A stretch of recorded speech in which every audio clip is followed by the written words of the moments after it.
What's up, everyone? Welcome back to Riff Revival, episode 14. We have a little bit of a surprise today. I'm a bit of an old dude, so I like old music, all kinds of old core music. If you didn't know already, one of my favorite bands is Misery Signals. But before they were Misery Signals, they had another band, and I listened to this band's music so much that I consider it probably one of my main inspirations growing up. So I ordered a vinyl, and it just came in, and it's that band, the band before Misery Signals. Let's find out who. All right.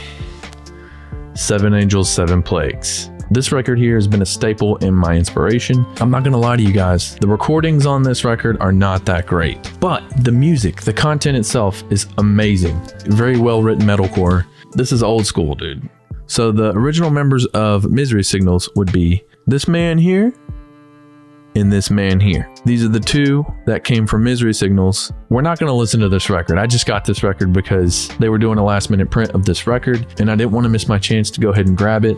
But we will be taking a look at one of the songs off of this record and we're going to redo it into a modernized mix. I'm going to pick one of these songs off of this record and I'm just going to build it from scratch. Do the drums, the guitar. I'm not going to do the vocals. I might rip the vocals off and put it on my track. I don't know what I'm going to do yet. There's a lot to choose from, a lot of good tracks, and we're going to check out some of those in just a second. The reason why I wanted to redo one of these tracks is because I grew up listening to this record and I grew up listening to Misery Signals. Both of these bands have been huge inspiration for me. It's funny whenever you hear older music and you're like, oh man, that mix sucks, but the music is great. No offense to the guys in the record. This record is amazing, but the mix is not that great. I'm sorry. This episode will truly be Riff Revival. Actually, let's go ahead and look at what print I got. I can't remember what it was called, but it's beautiful. It's like a blue marble swirl. Let's take a look, shall we? Ooh, that's how I can already see the edge of it. It's beautiful. I don't want to mess the record up. Oh, beautiful, dude. Beautiful. It almost kind of reminds me of Absent Light from Misery Signals, one of their later records. But dude, I think I got the best print, dude. That was the best variant in my opinion. It's got like a sort of bluish, purplish, like marble feel to it. Nice. Okay, so Jasmine's Lullaby, 7 Angels, 7 Plagues. I will eventually probably put this through the record player and just jam on it, but we're not going to do that today. Got a nice little insert in here, tells you a little bit about the band. Man, don't you miss that whenever you used to buy a CD back in the day or a record? All the shout outs, all the credits, man, that was so cool, man. That was like one of the funnest parts about buying records, and that's why people still buy them today. Not sure if you guys have heard of 7 Angels, 7 Plagues. If you haven't, go check them out. If you listen to this stuff, you'll realize that some of my playing and the way I write is definitely inspired by this. I'm pretty sure the song was on a 6 string, so we're going to have to go back to 6 strings for a second. And by the way, we're going to take a pause on the song from episode 13. We will get back to it. I just wanted to do something special for this episode. So, okay, we're going to check out some songs. The whole record's just full of great songs. Every single song is great. There's not one song on here that sucks. Here's Dandelion.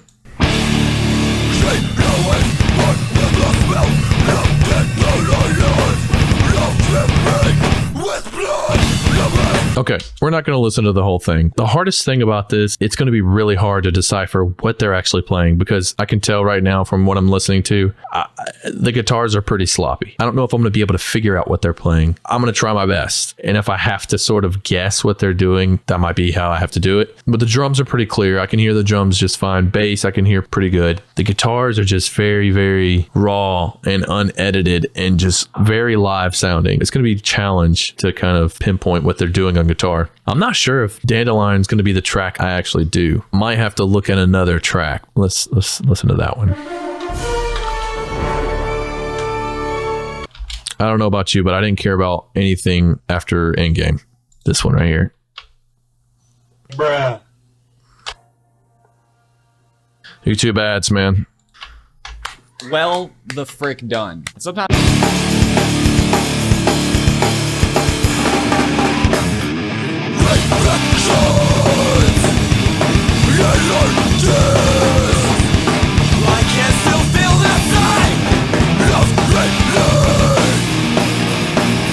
It's probably going to be a tie between this song or Dandelion. I know Dandelion's going to be a lot easier to do, but I don't necessarily want to go with easier. I think The Commentator's Despair is probably going to be my favorite song off this record, but it's 5 minutes and 14 seconds long. But Dandelion's only 3 minutes and 34 seconds. That's a lot more doable. I think we're going to do Commentator's Despair just because I like a challenge, and it has some really cool parts in it, man. This is probably the most Misery Signals-esque song. A lot of it shines through here. And there's a lot of elements too. Like in the beginning, there's like a tambourine. In the later half, there's like wind chimes or something. It's such a good song, man, and I really want to hear it in a different light with like better production overall. Yeah, we're going to try to tackle this. This is probably going to take a couple episodes. Hopefully you guys don't mind the old school metal. I promise you, once we're done with this, it's going to be sick. Let's get a start on it. So what I have to do is I have to grab the song. I have to figure out what tempo and what tuning it's in, import it into the DAW, and see if we can map everything out. All right, so I went ahead and did the drums for the track because I noticed something about the track.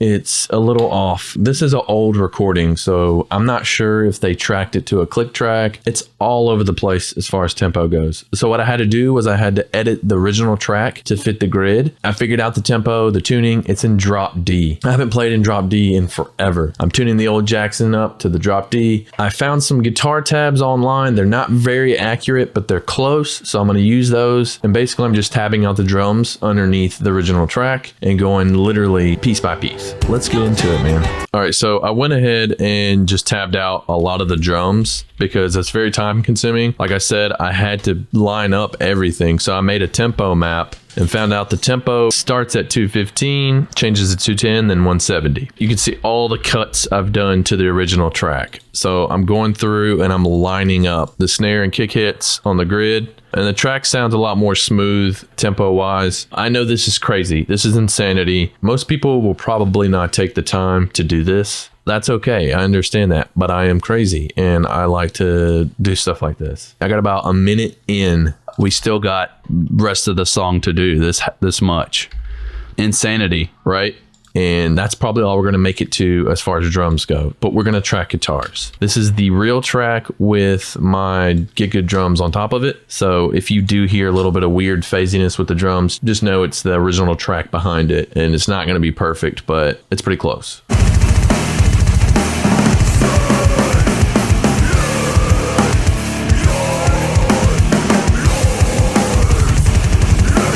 Now we're going to work on guitars. It's going to be pretty much rhythm based on guitars, not too many leads. I think the leads come in the later half of the song.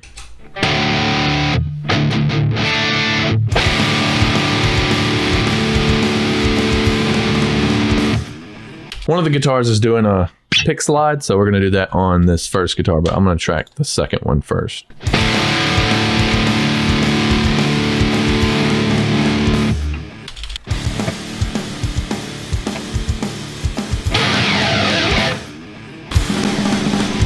Oh yeah, perfect. So the part actually goes like...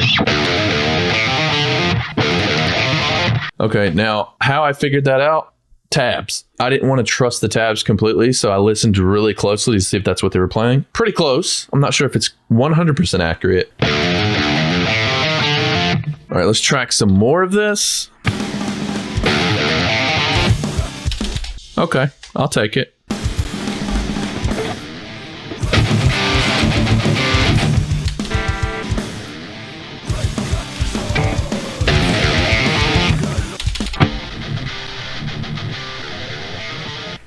Okay.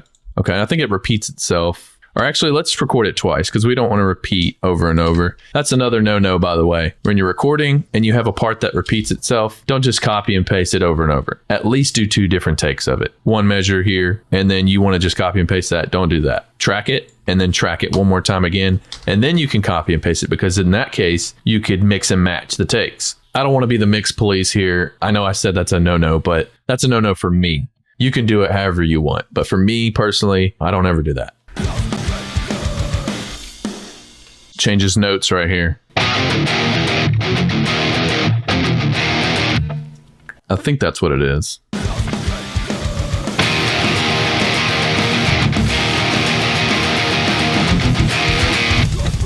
Okay, so this is where it gets a little technical, a little harder. The timing of it's so weird.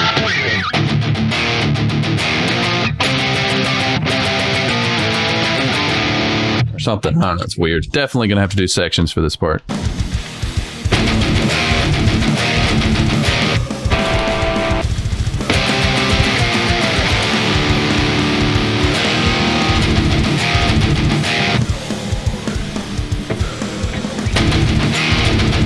It's my favorite part right here.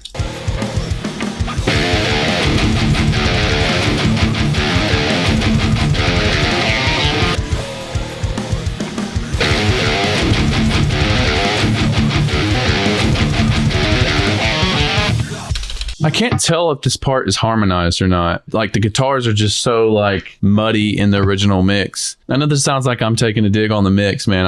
I'm sorry. I love the mix the way it is just because I love that old school raw sound. But compared to today's productions, it's just really hard to decipher what's going on there. It might be harmonized on the second half. We'll try that.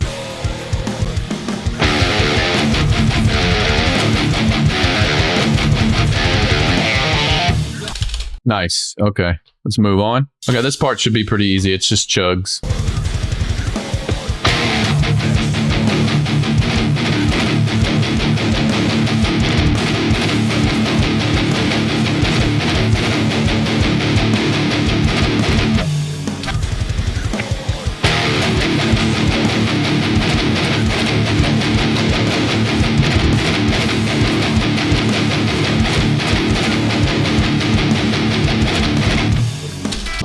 That's where we stop. Because I do not have the drums tabbed out for the rest of that, that's a good stopping point. And we're going to do bass. So I went ahead and did bass. Bass was really not that hard. I just pretty much followed what I was doing on a guitar and programmed it.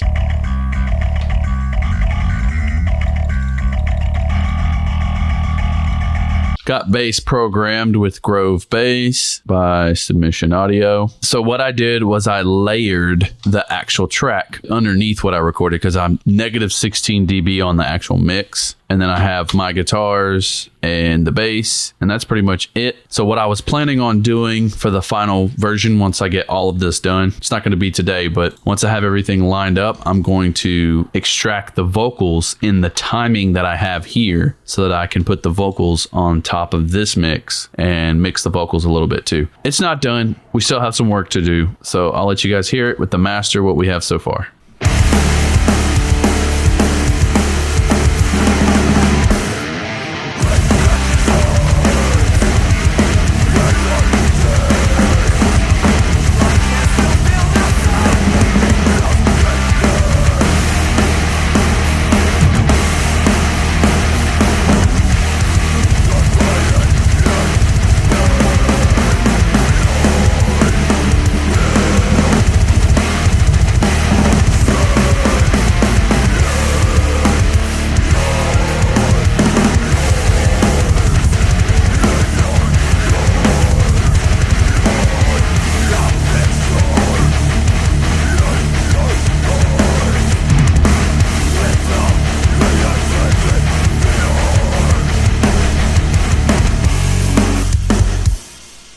All right, that's what we have so far. And just to give you context, this is what the original mix sounds like.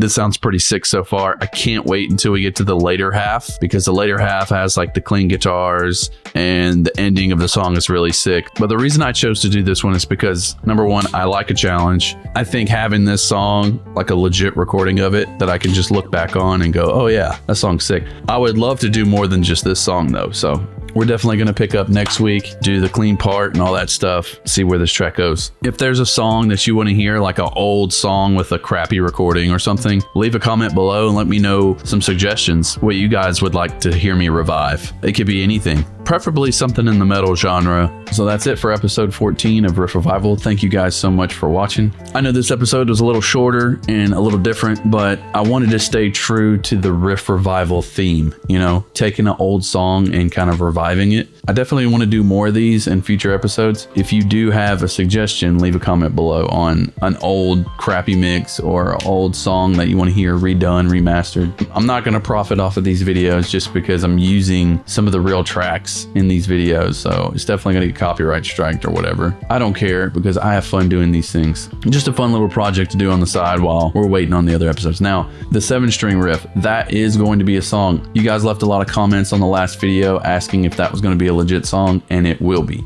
All these songs that I'm writing on Riff Revival are going to be legit songs if they're not a cover. Eventually, these songs will be on Spotify and you'll be able to enjoy them. They're probably going to be listed under The Artificials, my band with my wife. If you haven't checked us out, go check us out on Spotify. These songs that I'm building are going to be sort of our new sound, right? So it's going to be heavy, it's going to be pretty, it's going to be a lot of stuff. For this month, Axure is 25% off. You can use code Midi now at checkout to get an extra 10% off. So if you're interested in Axure, go check that out. StudySoundAudio.com. Thank you guys so much for watching. Like, share, subscribe, do all that YouTube stuff. We'll see you next week.